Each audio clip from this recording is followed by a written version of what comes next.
नमस्कार किसान भाइयों, आज की इस वीडियो में जानेंगे पालक की खेती कैसे की जाती है। किसान भाइयों बता दें कि पालक एक ऐसी हरी सब्जियां है, पत्तीदार सब्जियां है जो आपको कम से कम समय में तैयार हो जाएगी और कम खर्च भी लगेगी और अधिक से अधिक मुनाफा मिलेगी और मार्केट में जो इसकी डिमांड है बहुत ही ज़्यादा है। तो ऐसे में बात आती है क्यों न की जाए पालक की खेती ताकि इससे अच्छी प्रॉफिट कमाया जाए। तो पालक की खेती करने के लिए सभी जानकारी इस वीडियो में दी जाएगी। बस वीडियो को आप लोग पूरा देखें और वीडियो में आगे बढ़ने से पहले एक रिक्वेस्ट है, इस चैनल को आप लोग सब्सक्राइब कर लीजिए और वीडियो को लाइक कर दीजिए। चलिए किसान भाई वीडियो को शुरू करते हैं। किसान भाइयों, अगर हम कोई भी फसल उगा रहे हैं तो इसके लिए हमें यह जानना जरूरी है कि इस फसल को लिए कैसी मिट्टी का चुनाव कर रहे हैं, क्योंकि किसी भी पौधे को मिट्टी पे उगाया जाता है तो सही मिट्टी जहां से जिस चीज पे उगाया जाता है, जिस चीज से उसके विकास करने की क्षमता मिलती है, वो सही चुनाव करना सबसे पहली पॉइंट होती है। तो वही पालक की खेती करने के लिए अगर हम उपयुक्त मिट्टी की बात करें किसान भाइयों, तो आप पालक की खेती किसी भी प्रकार की मिट्टी में कर सकते हैं, लेकिन इसकी जो फसल है बलुई दोमट मिट्टी में आपको सबसे अधिक उत्पादन आपको मिल जाएगी।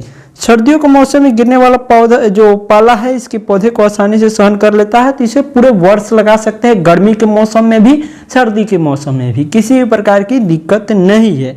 इसकी फसल को अच्छी तरीके से विकास करने के लिए भूमि की पीएच मान की वही हम बात करें, जो कि मिट्टी का पीएच मान अगर टेस्ट कराएंगे तो 6 से 7 के बीच का जो पीएच मान है वो काफ़ी बेहतरीन है पालक की खेती करने के लिए। वही तापमान 20 से 30 डिग्री के बीच तापमान जो होती है पालक की खेती के लिए काफ़ी अच्छी होती है। बीज अंकुरण के लिए 20 डिग्री और पौधे के विकास के लिए 30 डिग्री। बात कर लेते हैं किसान भाई, पालक की खेती अगर आप करना चाहते हैं तो अगर पालक में अच्छी उत्पादन लेनी है, पालक को जल्द तैयार करनी है, तो इसकी जो प्रथम जो खेत की तैयारी होती है वो आपको अच्छी से करनी है।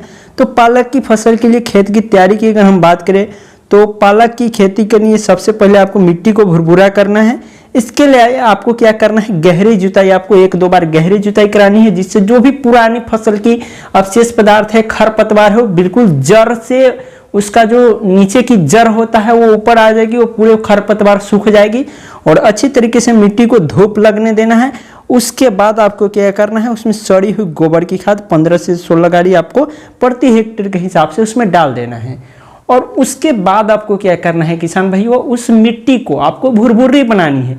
अगर जितना मिट्टी ज़्यादा भुरभुरी रहेगी उतना जल्द जो उसके पौधे के विकास और भी तेजी से होगी, क्योंकि उस जमीन की रग रग में नमी बस जाएगी और नमी जाने के लिए मिट्टी भुरभुरी होना बेहद जरूरी है।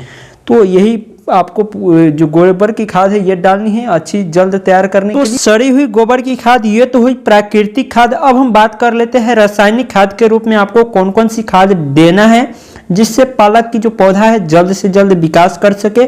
तो इसके लिए आपको क्या करना है, जब खेत की आखिरी जुताई हो उस समय पे आपको क्या करना है, 40 केजी जो फास्फोरस की मात्रा होती है और 30 केजी नाइट्रोजन, 40 केजी पोटास की मात्रा आपको छिड़कवा देना है।